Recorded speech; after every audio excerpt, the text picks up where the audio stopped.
All right. Hello, everyone. Welcome to SN Off the Shelf. Chloe Riley here, executive editor of Supermarket News. And today we're talking meat. We've got the delightful Anne-Marie Rohrink joining us today from her firm, 210 Analytics, which has just released a couple of different reports, great reports on meat that you'll want to check out in that category and what's going on. So Anne-Marie, thank you so much for joining us today. All right. Thanks so much for having you. We can talk meat all day long, so we'll have to pick and choose wisely. Yeah, only the select cuts of the meat reports. That's right. Is what we will be covering. Thank you. Okay, well, so Anne-Marie, I know something that definitely caught my eye about your recent Power of Meat report is that we're seeing that, meat and meat department sales, engagement, everything was very, very strong in 2022. And I loved this. In the words of the report, meat is the most powerful of the fresh departments. So I feel like these are very strong words. Break this down for us. What numbers, what are we seeing to sort of back that up? Yeah, so a number of different things. And we see this every month in the performance reports as well, right? But why is it the strongest? Well, if you look at all the perimeter departments, it is simply the biggest in sales in terms of the actual dollars compared to produce, compared to seafood, bakery, deli, etc. So from that perspective, it's powerful. The other reason, though, is most consumers in the U.S. have more than one choice when they decide to shop for groceries, depending on whether they shoot out of the neighborhood to the left or the right or whatever. And when you ask them, how do you determine where you're going to buy the most groceries or where you buy your meat or whatever? A lot of times, of course, the location is important, the price, the cleanliness, but as it relates to the department, you really see that meat, hand in hand with produce, are the two big departments that determine store choice. And because of the pressure on income, it really becomes meat more so because that produce dollar starts to disperse into frozen, into cans, etc.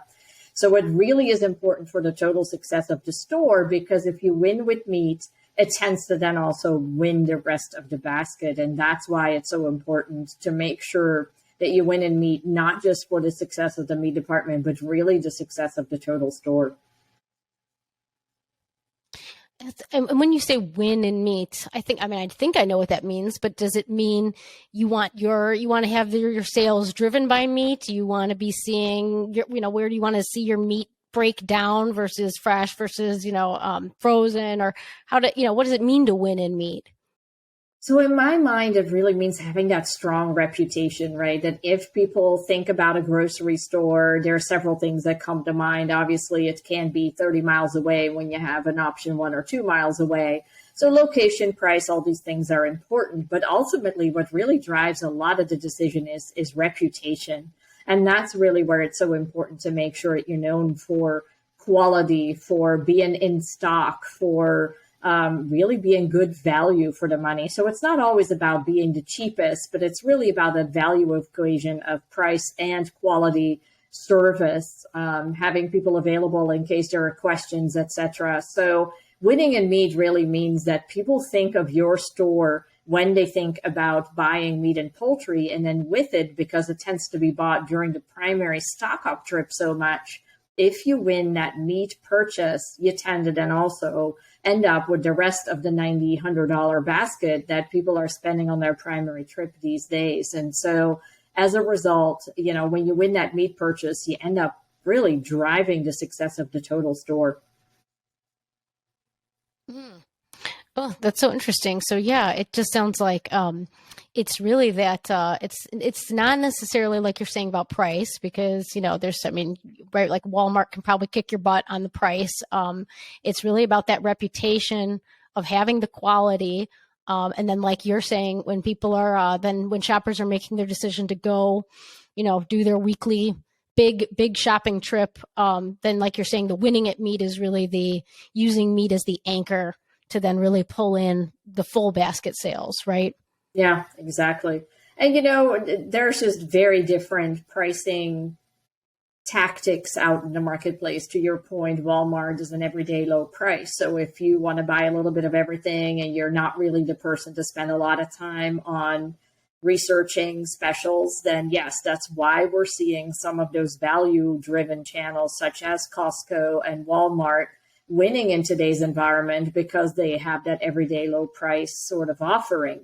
But where we really see supermarkets have a lot of strength is because of that high low. If you are in the position to spend some time against the ads or the apps or all the different forms of research that are out there these days, you're flexible in what you purchase, then there are certainly really good deals to be had in that supermarket channel. So that is one of the other things that we're seeing in today's environment. That is the fact that the dollar is just moving around more than we have seen in many, many years. And in a way, this was coming because when you ask shoppers, what is your primary meat store? We've been doing that for many years. What we saw is that boomers love traditional supermarkets. They love the full service counter, and that's where they spend the vast majority of their dollars. Now, if you look at where millennials in particular, being the next largest generation, where they shop, there's a lot of love for Walmart, supercenters in general, Target, Costco, BJ, Sam's, etc., and an under-indexing for your traditional grocery store. So in a way, because of that demographic shift in spending, we knew there might be some dollars flowing to those value channels, the supercenters and the clubs. But certainly inflation has sort of accelerated that whole process. And what we're looking at is, depending on the category, frozen is a big one, for instance. We're seeing 4 or 5 percentage point shifts away from traditional grocery stores toward supercenters, mass, and online. And in meat, it's about 2.5 percentage point. But, if you figure you're talking about a $90 billion department, 2.5% shift is many, many millions of dollars. And that just means more difficult decisions on how to distribute, on who you are now competing with. How are you going to capture those shoppers that have started to shop elsewhere? So a lot happening in the meat department for sure.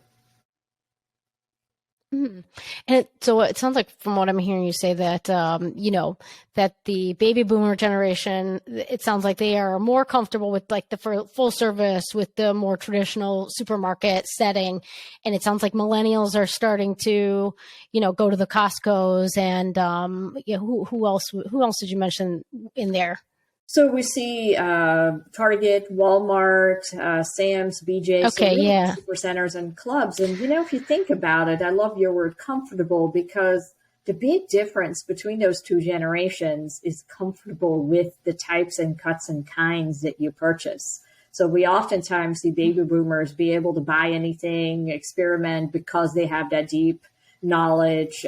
They don't need all these rating systems, because they just look at the cut themselves and decide if the marbling is what they're looking for.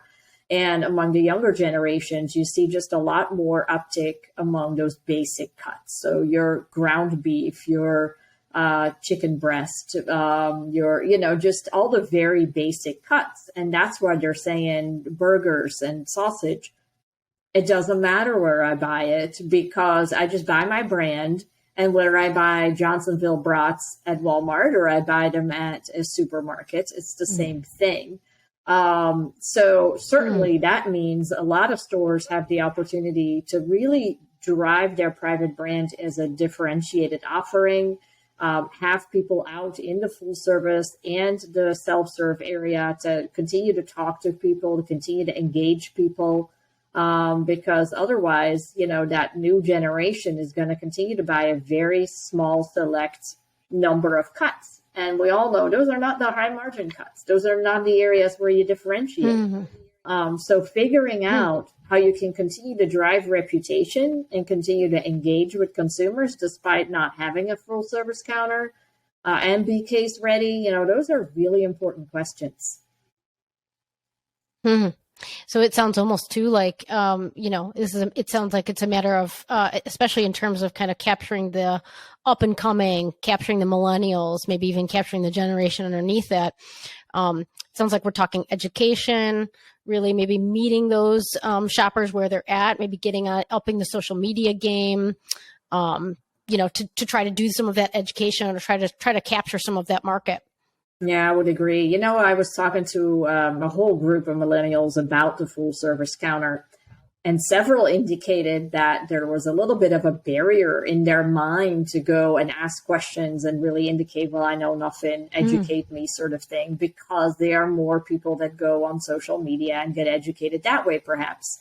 And then others said, well, I like the idea of somebody running around, so I don't need to chase anybody down. But at the same time, I don't want to be constantly bothered, was the word. Can I help you find something? Do you have questions? So, and this is difficult for retailers because if you think about the typical meat department personality, they are really more people that work in the back room and are not necessarily sales floor engaging type of people.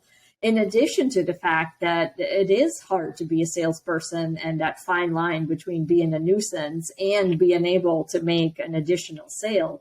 But yes, that is something to figure out. How can you really be known for that, to have the meat reputation that is so important to the total store success, but also maybe make some changes to the full service counter, be in case ready, because, the labor issues, they're real. The shrink issues are real. And, there's a lot of pressure on consumers in terms of finances. Well, there's a lot of pressure on retailers as well. So it's a very complex marketplace. Mm. Wow, Emery, you've given me so much to think about. I just feel like I can't wait to tune in with some grocers to see if, what they're seeing around that role of the person at the full service meat counter, and kind of if they're seeing some of the same things you're talking about, that we're just talking about right now. I want to pivot over to, private brand popularity, reaching its highest point since 2007. That feels sort of unsurprising to me, but tell me more about that. What are we seeing there?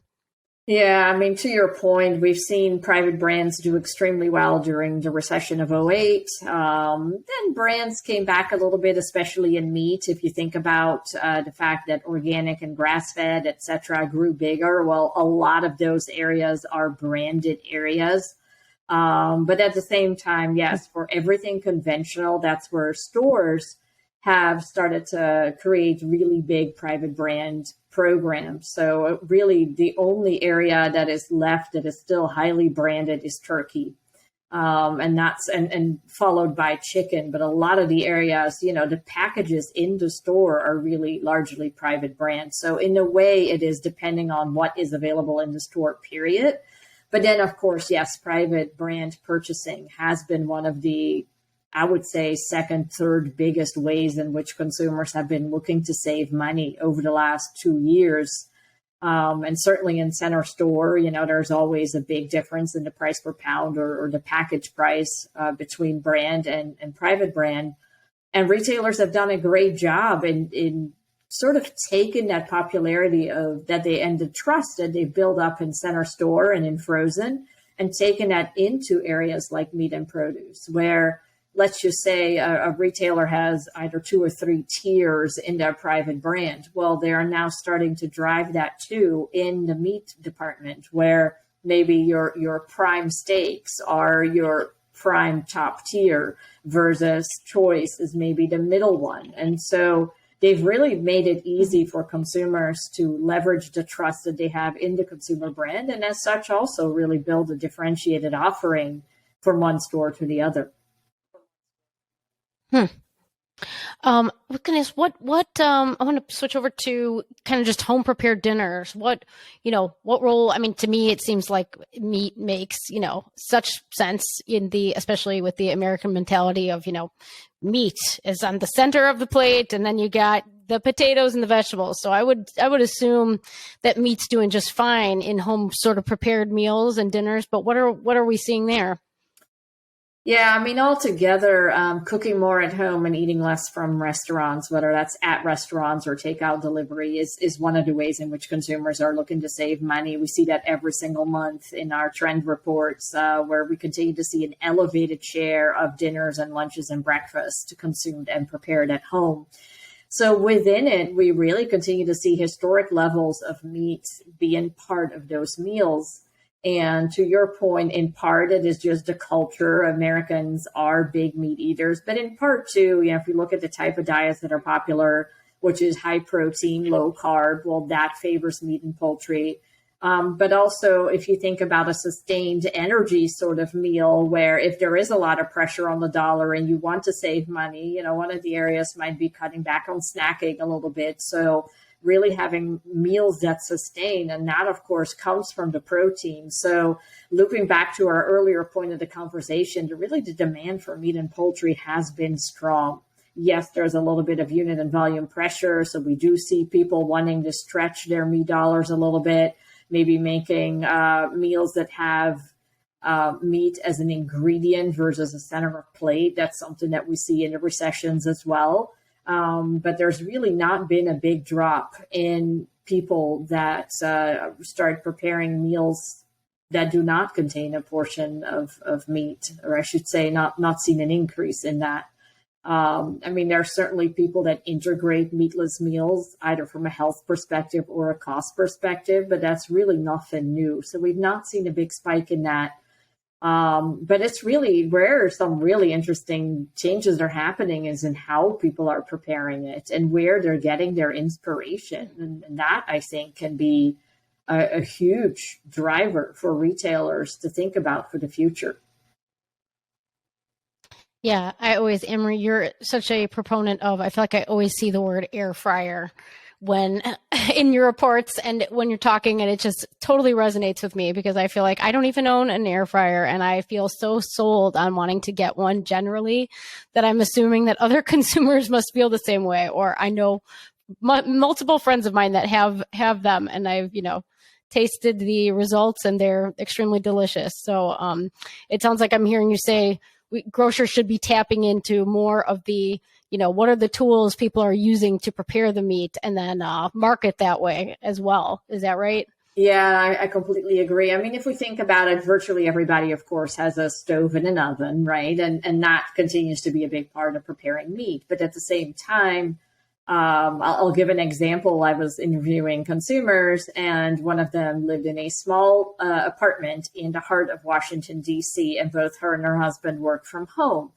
Somebody gave her a sous vide for Christmas. She absolutely did not want it because she has a small apartment and did not want the space. But then she tried it once and realized that unlike a slow cooker where you sit and smell the meal the entire day, in the sous vide, she could plop the meat in at lunchtime. It would sit and cook, but there wasn't that smell all day long working from home.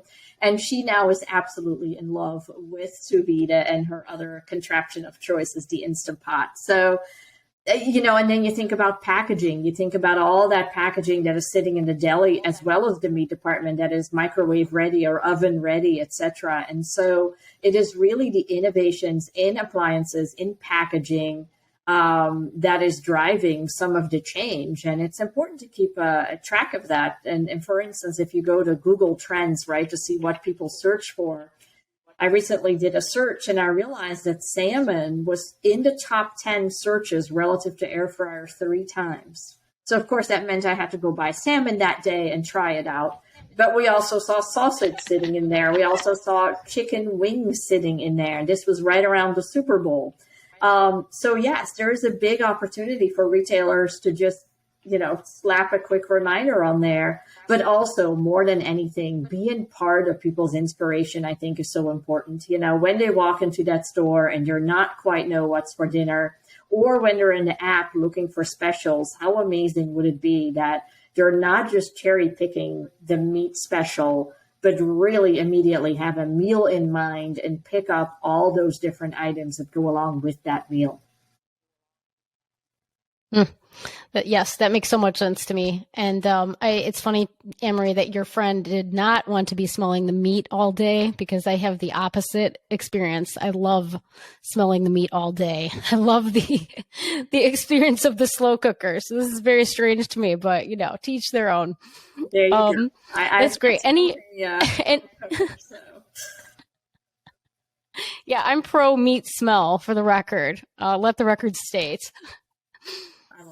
Any final growth trend predictions for meat looking ahead as we go through the rest of 2023 here, Amory? Yeah, I think the age of case ready has really arrived, and I think we're going to continue to see more pop up in that self service case. I think there are going to be more retailers either reducing the footprint of the full service counter or taking it out altogether. I think we're going to see more sides and other items move into the meat department. So, and this is maybe more of a hope than a reality, but people don't really think in their silos as they're shopping. And the more we can really merchandise in solutions. And for years, we've been seeing things like mashed potatoes and macaroni and cheese sides do really, really well in the meat department. Why not bring some of the deli sides that you have in the store into the meat department? In terms of meal kits, I think we're going to see those disappear in favor of meal components. So very easy mix and match so that people have more flexibility. But I absolutely believe that the demand for meat is going to continue to be strong. A lot of focus on affordability, a lot of focus on, just really flavor, because that was, I think, the biggest takeaway of them all. What gets you to buy a cut of meat again? It's got to taste good. And, that is a really big lesson as we all focus on antibiotic free and grass fed and humanely raised. Well, at the end of the day, it still has to taste good. And that is something that I think retailers have a huge opportunity to highlight. That's great. Meat tasting good. And I'm also going to hang on to your thought about meal kits transitioning away and kind of more flexible sides, maybe transitioning in. I think that's a very interesting idea. We'll keep an eye out for maybe that trend to switch over. Wonderful. Anne-Marie, I was going to say, what's the best way for our listeners to find all of your reports? You know what? My complicated last name, I always say, find me on LinkedIn. That's the easiest way to go about it. Anne-Marie Roerink, Roerink. And I'm always posting on something grocery related. So find me there, and always happy to share. Wonderful. And I said this before, I'll say it again. If you haven't seen Anne-Marie's reports, go check them out now. They're totally delightful. They're smart. They're witty. They're bite-sized. Really, really sharp categorical takeaways and a delight to read. Anne-Marie, thanks so much again for taking time to come break down trends in meat with us today. And thanks for joining us today. Can't wait to have you back. All right. Thanks so much for having me, and I look forward to it.